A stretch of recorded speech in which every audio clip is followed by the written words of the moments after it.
Let's start with today's essay 240 auditor's responsibilities to fraud in audit of financial statement। मतलब fraud के related essay 240। अब essay 240 को याद रखने का तरीका कुछ नहीं, याद रख लेना, इंटर में भी कर रहा था ना। essay 240 is equal to fraud. अब meaning and nature of fraud.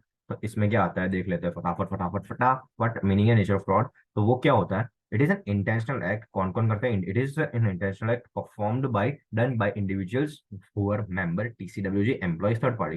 अब ये कैसा है? मेंबर्स, उसके ऊपर टीसीडब्ल्यूजी, उसके नीचे एम्प्लॉयज, उसके बाजू में थर्ड पार्टी। तो ये बस ये याद रखना है क्या है। It is an international act done by individuals who are members TCWG employees and third party. कैसे करते हैं? बाय द यूज और by the way of use of deception and to gain unjust and illegal advantage. तो क्या है, क्या क्यों, क्या है, कौन करता है, कैसे करता है, क्यों करता है? क्या it is an intentional act done by individuals which who are members TCWG employees third party. कैसे करता है? Use of deception, use of deception, use of deception, use of deception. क्यों करते हैं? For the advantage of unjust and illegal advantage gain करने के लिए ये सब काम करते हैं वो लोग। फिर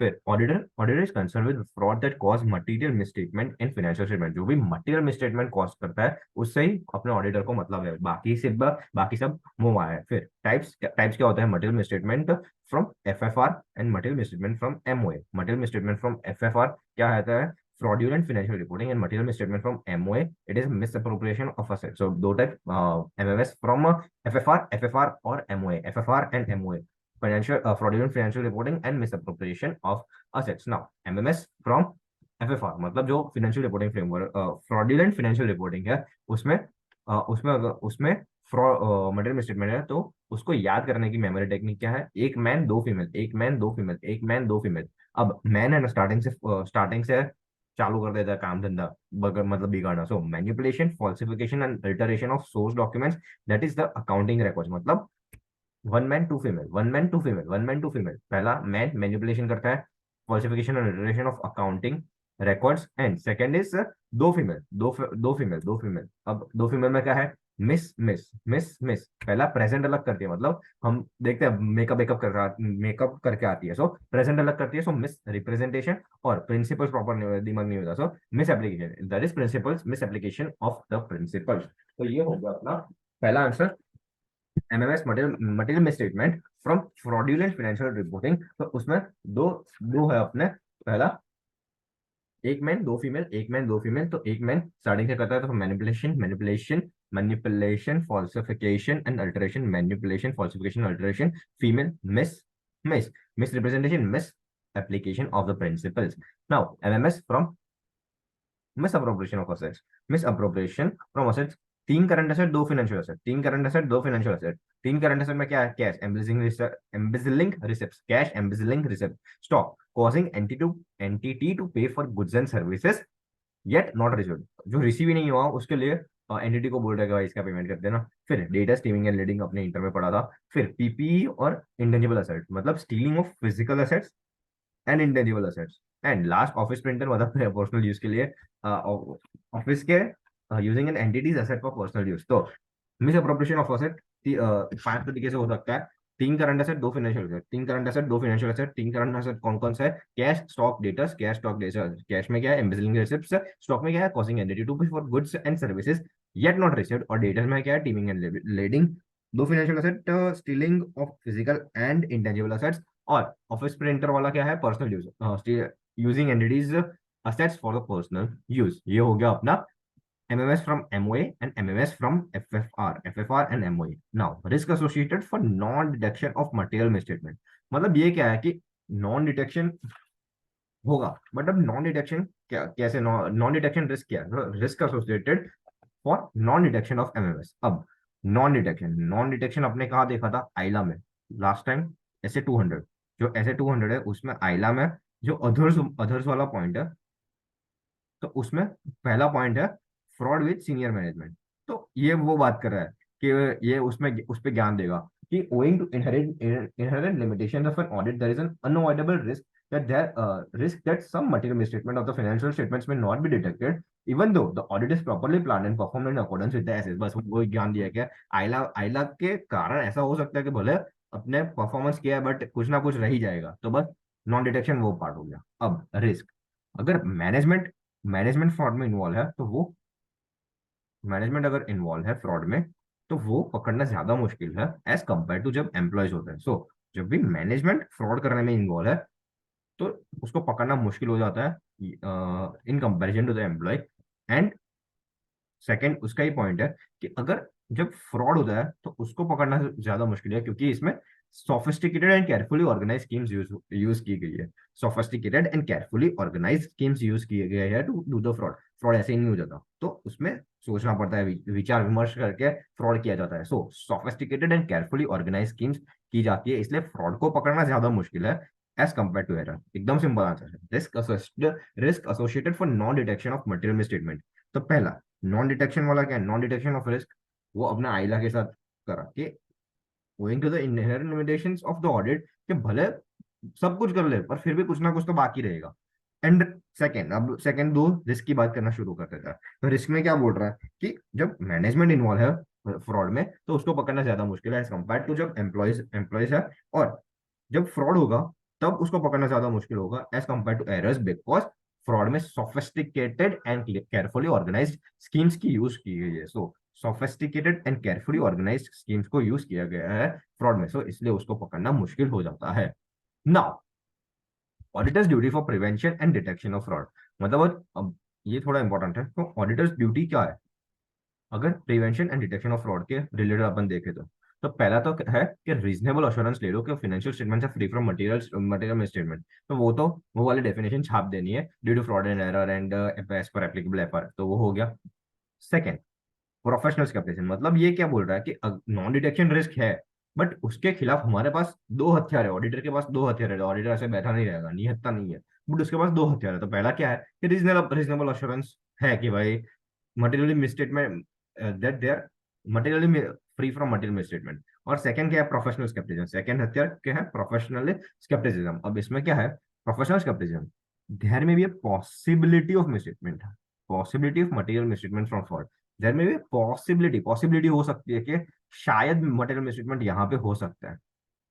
अब इसके रिलेटेड अगर कोई डाउट नहीं है कि कोई पॉसिबिलिटी नहीं है, कोई डाउट नहीं है, तो मान लो कि भाई जो भी डॉक्यूमेंट्स है वो सब जेन्यून है, मतलब ये टाटा वाली कंपनी है कि भाई कोई उतना डाउटफुल नहीं होगा, वो पास्ट रिकॉर्ड्स और पास्ट हिस्ट्री के अकॉर्डिंग प्रॉपर चलता है। बट अगर डाउट आता है, प्रोबेबिलिटी है, ये पॉसिबिलिटी ऑफ मटेरियल मिसस्टेटमेंट, तो अगर डाउट आया तो इन्वेस्टिगेट करो ऑथेंटिसिटी एंड इनकंसिस्टेंसी को करो, रिकॉर्ड इन्वेस्टिगेट करो। मतलब ये वही है कि भाई अगर पॉसिबिलिटी ऑफ मिसस्टेटमेंट दिखा तो भाई अगर डाउट आ रहा है तो एक बार इन्वेस्टिगेट कर दो उसकी ऑथेंटिसिटी, और क्या वो इनकंसिस्टेंट तो नहीं है ना, जो मैनेजमेंट बोल रही है उससे इनकंसिस्टेंट तो नहीं है। वेर रिस्पॉन्सेज टू इंक्वायरीज और TCWG are inconsistent, the auditor shall investigate the inconsistencies.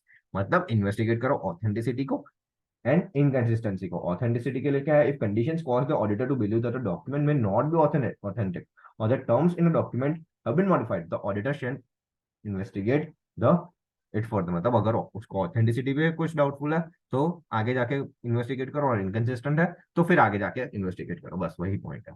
So auditor's duty for prevention and detection of fraud, पहले reasonable assurance free from material misstatement, वो वाला डेफिनेशन छाप दो। सेकंड, प्रोफेशनल स्केप्टिसिज्म, अगर possibility of material misstatement है from fraud तो अगर कोई डाउट नहीं है तो जेन्यून है, जान दो। फिर अगर डाउट है तो इन्वेस्टिगेट करो, क्या दो चीजें, इनकंसिस्टेंसीज एंड ऑथेंटिसिटी, बस खत्म बात, एकदम ईजी है। Now procedures were when circumstances indicate possible misstatement, the perform procedure. भाई ये अब है ना थोड़ा ज्ञान फैलना शुरू कर देते हैं ये लोग, तो ये काम का नहीं है, चलेगा। Now second part of it, second part of ऐसे टू। अब responsibility for prevention and detection of fraud, for responsibility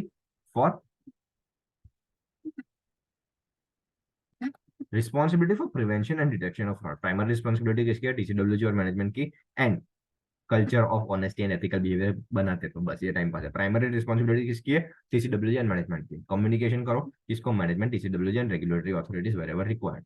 अब अगर ऑडिटर अनेबल टू कंटिन्यू है तो पहले देख लो कि कोई रिपोर्टिंग रिस्पॉन्सिबिलिटी तो नहीं है।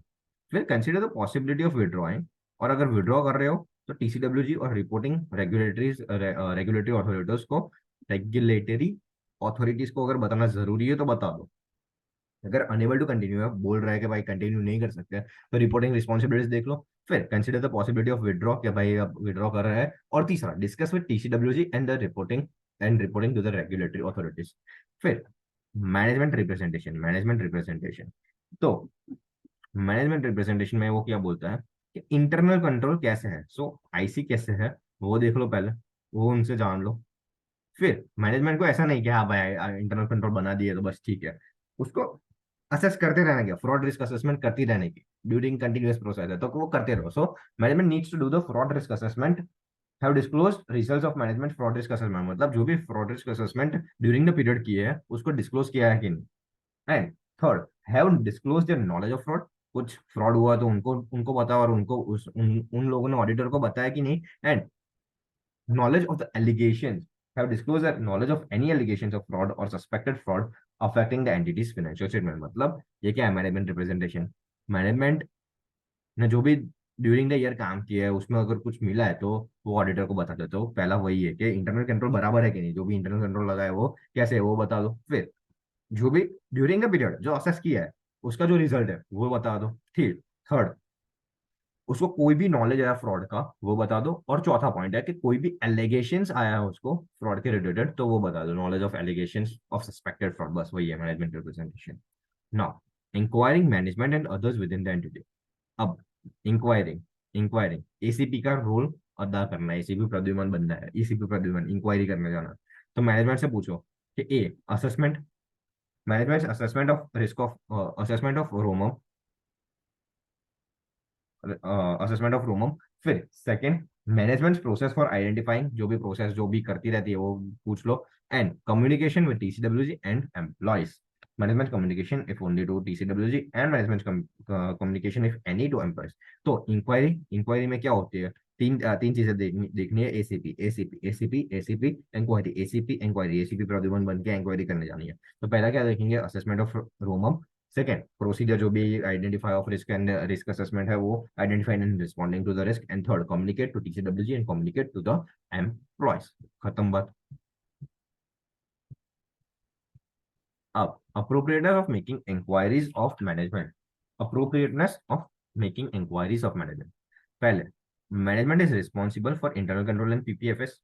सो उसके रिलेटेड कुछ भी इंक्वायरी करना जायज है मैनेजमेंट से, वो लोग बना रहे तो उससे उन लोगों से ही करेंगे ना इंक्वायरी। तो बस पहला पॉइंट खत्म। फिर कुछ दो पॉइंट ज्ञान फैलना शुरू करते हैं। तो पहला, nature extent and frequency of assessment may vary depending on the different entities. It may be continuous, it may be annual, or it may be less structured। तीन टाइप की हो सकती है। तो पहला पॉइंट क्या है, nature extent and frequency of assessment में vary from entity to entity. It can be continuous, annual और लेस स्ट्रक्चर। अब nature extent and frequency relevant हो जाता है for drawing the conclusion. So the NEF of management assessments are relevant to the auditor's understanding of the entity's control environment. For example, the fact that management has not made an assessment of risk fraud may in some circumstances may be indicative of the lack of importance that management places on internal control। मतलब अगर NEF, nature extent and financial nature extent and frequency अगर कम होगी check करने की, तो ऐसा माना जाएगा कि जो इंपॉर्टेंस ऑफ रैप है रिस्क असेसमेंट प्रोसीजर को, वो लेस इंपॉर्टेंस दे रही है। सो वो क्या है, the fact that management has not made an assessment of the risk of fraud means some circumstances में indicative of the lack of importance that management places on internal control। मतलब जो भी ये रेलेवेंट है, क्यों, क्योंकि अगर ये कम होगा तो इंपॉर्टेंस टू रैप कम हो जाएगा। बस यही पॉइंट है।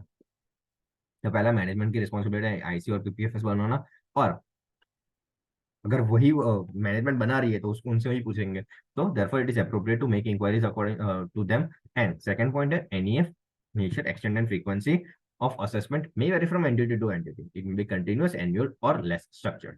Now, inquiring TCWG, सुपरवाइज करो और नॉलेज और उनको कुछ भी नॉलेज ऑफ फ्रॉड आया तो वो जान लो। फिर अनयूजुअल और अनएक्सपेक्टेड रिलेशनशिप आया तो रिलेशनशिप तो एनालिटिकल प्रोसीजर, खत्म बात। फिर evaluation of fraud risk factors, evaluate information that indicates fraud and fraud risk factors may not necessarily indicate the existence of fraud. मतलब ऐसा नहीं है कि फ्रॉड रिस्क फैक्टर्स है तो ये यहाँ पे फ्रॉड होगा ही। वो सिर्फ एक इंडिकेशन है, बस ये ध्यान रखो, ये सिर्फ एक इंडिकेशन है। और लास्ट में प्रिजम्पशन है कि risk are always there in the revenue recognition. तो ये एक पॉइंट है कि हमेशा से ऐसा प्रिजम्पशन है कि रेवेन्यू रिकग्निशन सिस्टम में कुछ ना कुछ रिस्क होगा, बट इसका मतलब ऐसा नहीं कि कुछ भी मत करो। है तो भाई, अगर मटेरियल है तो देखो उसमें, ऐसा नहीं कि हाँ भाई ये बोल दिया है तो करेंगे ही नहीं, चेक करो, चेक करो, अगर मटेरियल दिख रहा है तो। बस यही है ऐसे 240।